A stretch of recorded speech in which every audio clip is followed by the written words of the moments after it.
Attualmente Starbucks è la catena di caffè più grande al mondo e possiede più di 28.000 sedi in tutto il pianeta, ma andiamo a vedere bene come nasce questo business e come ha fatto ad affermarsi così tanto in questo settore.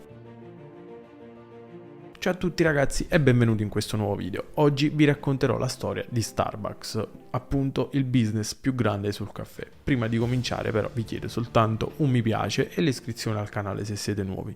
Ma prima di procedere con il video ci tengo a ringraziare lo sponsor di oggi, ovvero Revolut. Ci tengo a presentarvi questo servizio che ormai utilizzo da tantissimo e quindi sono orgoglioso e contento di collaborare con loro. E infatti, oltre a tutti i vantaggi che questa carta ci dà, come ad esempio fino al 10% di cashback immediato, oppure inviare denaro in modo veloce in addirittura più di 30 valute, c'è un'altra cosa veramente interessante che io sfrutto tantissimo, ad esempio il cambio valuta interno all'applicazione. Quindi ad esempio ultimamente sono stato a Londra, ho fatto il cambio valuta, quindi ho passato la mia cifra da utilizzare a Londra, l'ho trasformata all'interno dell'applicazione e ogni volta che andavo a pagare non dovevo pagare ulteriori commissioni per le spese che facevo. Quindi veramente tantissima roba, ma i vantaggi non finiscono qui, perché per chi si iscrive tramite il link in descrizione Revolut ha riservato una promo speciale, ovvero 3 mesi di piano premium gratuito che dà ulteriori vantaggi. Quindi ci tengo ancora a ringraziare Revolut e vi lascio la visione del video. Siete nuovi. Starbucks nasce a Seattle nel 1971 ed è stata fondata da 3 partner, Jerry Baldwin, Zev Siegel e Gordon Bowker.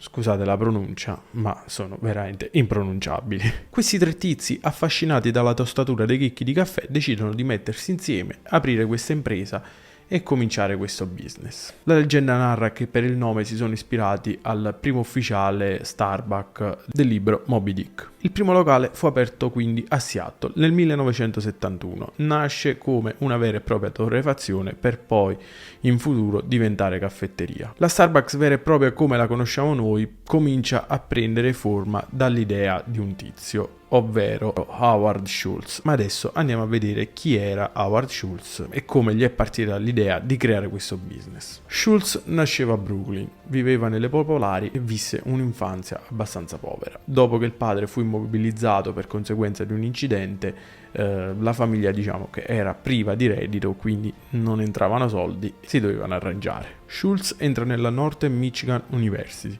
grazie ad una borsa di studio conquistata per meriti sportivi. Decide poi in seguito di abbandonare lo sport per proseguire l'università. Per vivere e per mantenersi cambia qualche lavoro, tra cui anche il barista. Dopo essersi laureato comincia a fare carriera in Hammerplast, è un'azienda svedese che vende prodotti per la casa se non erro, e comincia a fare carriera diventando addirittura vicepresidente e general manager, gestendo anche un team di venditori, proprio mentre lavora per questa azienda che viene a conoscenza di Starbucks, poiché Starbucks era appunto ancora una piccola torrefazione che però aveva dei grossi consumi. Hammerplast era un loro fornitore e appunto vedendo gli ordini abbastanza grandi che faceva questa piccola torrefazione attirò la sua attenzione. Diciamo che questo scambio di sguardi tra Schultz e Starbucks finisce qui, fino a che Schultz non fa un viaggio di lavoro a Milano. Schultz qui nota una cosa particolare, che le caffetterie in Italia sono diverse, ovvero nota un particolare rapporto magari che si crea tra barista e cliente, nota appunto che il caffè viene preso anche come uno svago tra una pausa e l'altra, eccetera. Si innamora di questa idea appunto e vuole cercare di replicarla, quindi è lì che scatta l'idea. Quindi tornato a Seattle con l'idea di replicare questa tipologia di caffetteria, appunto prova a convincere i 3 fondatori di Starbucks, ma qui ottiene scarsi risultati. Quindi Schultz a questo punto decide di creare la sua catena di caffetterie che chiamerà Il Giornale. Mette in piedi appunto questo business plan e va in cerca di investitori per vedere appunto se l'idea era gradita o no, se c'era qualcuno che voleva contribuire a realizzarla. Per avviare il tutto servivano circa $1.600.000 e su 247 richieste ricevette ben 217 no. Però quei pochi sì che ci furono bastarono per riuscire ad avviare questa catena. Ma da lì a poco sarebbe cambiato tutto, perché circa 2 anni dopo ci fu la svolta. I 3 fondatori di Starbucks decidono di vendere l'attività perché non hanno voglia di continuare il business, di farlo incrementare, eccetera. Evidentemente qualcosina di soldi già l'avevano messo da parte, vendendo l'attività potevano racimolare una bella cifra ed è proprio qui che il giornale acquisisce Starbucks. Nell'agosto del 1987 il giornale acquisisce Starbucks per ben 3,8 milioni di dollari e Schultz ovviamente ne diventa l'amministratore. Circa 5 anni dopo, Starbucks conta ben 165 caffetterie, sbanca a Wall Street, qui c'è un altro capitolo grande, e chiude l'anno con un giro d'affari pari a 93 milioni di dollari. Cioè Schultz ha avuto un fiuto per gli affari veramente incredibili, un'intuizione, un'idea e un coraggio di creare questo business, di portarlo avanti, che appunto poi è stato ripagato anche per bene.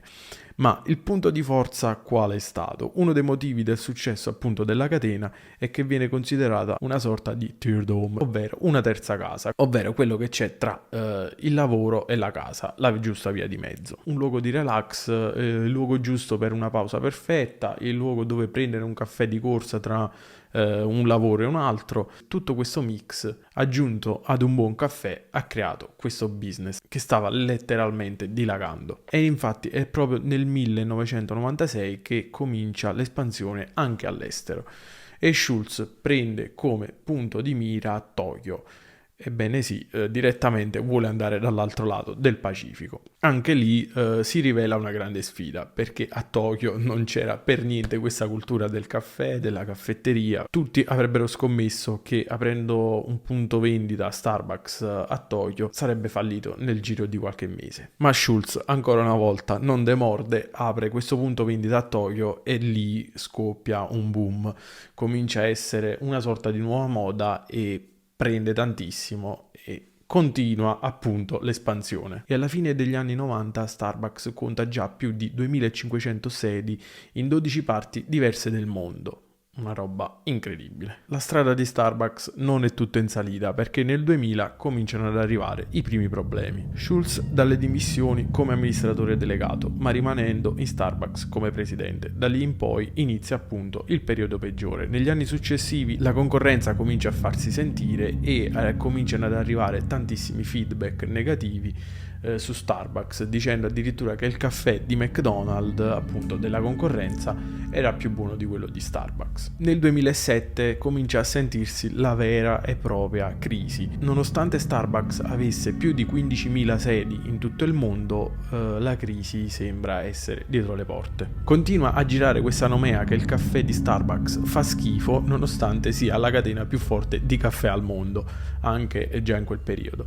E come risolve Schultz? Non si fa prendere dal panico, decide di fare una mossa estremamente intelligente, perché può sembrare pericolosa, può sembrare, però è stata una mossa intelligente.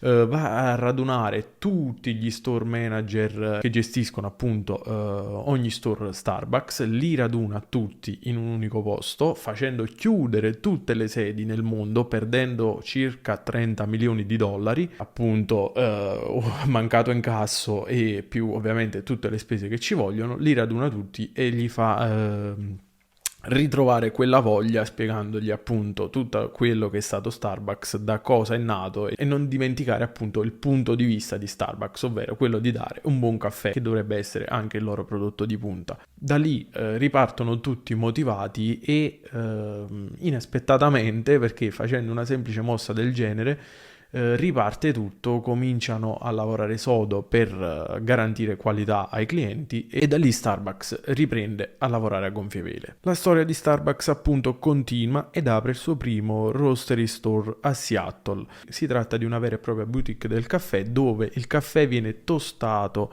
diciamo lì nella sede, dove poi viene anche servito, e questa cosa viene presa di ispirazione dalla fabbrica di cioccolato, ricreando proprio quella cosa lì però nel mondo del caffè. Ed un roastery store viene aperto nel 2018 in Italia. ed è proprio il primo punto vendita ad essere aperto in Italia e proprio a Milano, da dove tutto è partito, quindi un ritorno alle origini. Perché sì, fino al 2018, nonostante Starbucks aveva sede in quasi tutto il mondo, non aveva ancora una sede in Italia. L'Italia era sempre stato un tabù, comunque immaginate che comunque la cultura del caffè in Italia era veramente molto più alta rispetto alle altre nazioni, quindi magari sotto un certo aspetto poteva sembrare veramente una mossa fallimentare. Comunque sia, ad oggi si sta espandendo anche in Italia, quindi credo che non ci siano parti al mondo dove Starbucks non ci sia. E arriviamo ad oggi dove Starbucks conta più di 28.000 store in tutto il mondo, appunto il business più grande sul caffè.